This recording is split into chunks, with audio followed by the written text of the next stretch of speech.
నువ్వు పరిచయం కాకముందు నలుగురిలో నవ్వుతూ ఉండేవాడిని. నువ్వు దూరమయ్యాక 4 గోడల మధ్య ఏడుస్తూ కూర్చుంటున్నాను. నచ్చినా నచ్చకపోయినా నీ కథలో నా పాత్ర ముగిసింది. నా కథలో నీ పాత్ర జ్ఞాపకమై నిలిచింది. కళ్ళల్లో పెట్టుకున్న నువ్వే ఈరోజు నా కన్నిటికీ కారణమయ్యావు. నవ్వించిన వాళ్ళు 4 రోజులు గుర్తుంటే ఏడిపించిన వాళ్ళు బ్రతికున్న నాళ్ళు గుర్తుంటారు. నన్ను ఇంతగా ఏడిపిస్తున్న నువ్వు కూడా గుర్తుంటావు. నువ్వు గుర్తుకొచ్చిన ప్రతిసారి నువ్వు చేసిన మోసం నాకు గుర్తుకు రాలేదు. నువ్వు చూపించిన ప్రేమ, నేను నీతో ఉన్న సన్నివేశం, మనం మాట్లాడుకున్న మాటలు, కలిసి తిరిగిన ప్లేసెస్, ఇలా అన్నీ గుర్తొస్తున్నాయి. గుర్తుకొచ్చిన ప్రతిసారి నీ మీద కోపం రావాలి, కానీ నాకెందుకో మరింత ప్రేమ ఎక్కువ అవుతోంది. బహుశా నువ్వు అవును అనకముందే పుట్టిన ప్రేమ నాది. అందుకేనేమో ఇప్పుడు కాదని వెళ్ళిపోయినా నీ మీద ప్రేమ తగ్గడం లేదు.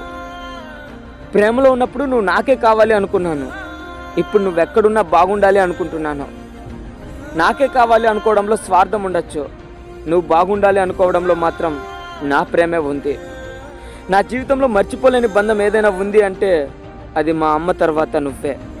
హాయ్ ఫ్రెండ్స్, ఈ వీడియో చూసినందుకు చాలా థ్యాంక్స్. ఇలాంటి వీడియోస్ మీకు మరిన్ని కావాలి అనుకుంటే మన సురేష్ బజ్జా యూట్యూబ్ ఛానల్ని సబ్స్క్రైబ్ చేసుకోండి. అలాగే పక్కన ఉన్న బెల్ ఐకాన్ మీద క్లిక్ చేయండి. ఫ్రెండ్స్, చాలా మంది మన ఛానల్ సబ్స్క్రైబ్ చేసుకున్నారు కానీ వాళ్ళకి నోటిఫికేషన్స్ వెళ్ళట్లేదు అనుకుంటా.